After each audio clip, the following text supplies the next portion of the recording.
Olé, j'espère que vous allez bien, que tout se passe bien pour vous. Bienvenue à bord! Bienvenue dans cette nouvelle vidéo. Je suis très contente de vous retrouver aujourd'hui pour vous parler de la thématique du challenge, comment organiser un challenge.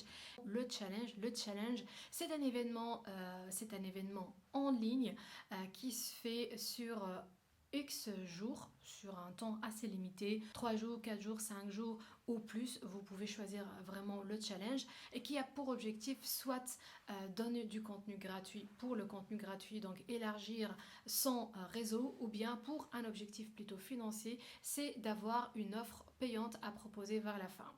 À vous de choisir. J'ai fait les deux et franchement, ça va dépendre de votre besoin, de votre objectif, quel challenge utiliser pour quel objectif exactement. La deuxième question qui m'a été posée par rapport au challenge, c'est où est-ce qu'on peut héberger, où est-ce qu'on peut réaliser notre challenge. Est-ce que c'est via une plateforme gratuite? Est-ce que c'est via une plateforme payante? Est-ce que via les réseaux sociaux? Comment ça se passe? Pour vous dire que moi, j'ai fait plusieurs challenges tous les 2 mois ou tous les 3 mois et j'ai varié la conception des challenges pour avoir un avis assez tranché par rapport à cela.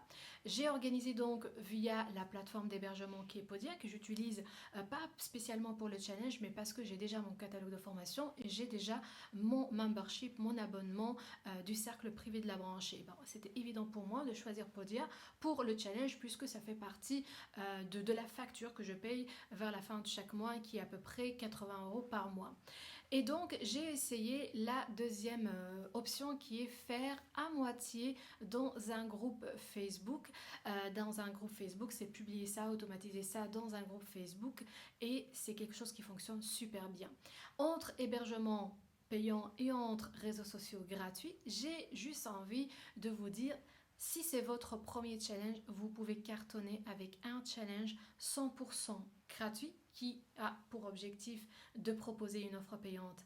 Après, sur un groupe Facebook privé. Dans un groupe Facebook privé, c'est totalement faisable et même recommandé de faire votre premier challenge en automatisant la programmation de chaque vidéo contenu de votre challenge ainsi que les exercices. Après, vous pouvez mettre ça sous forme de module ou bien sous forme de vidéo mise en avant comme une annonce, mettre donc la vidéo du jour sous forme d'annonce, comme ça tout le monde, toutes les personnes qui regardent qui sont dans votre groupe regardent en premier la vidéo du jour, ainsi de suite.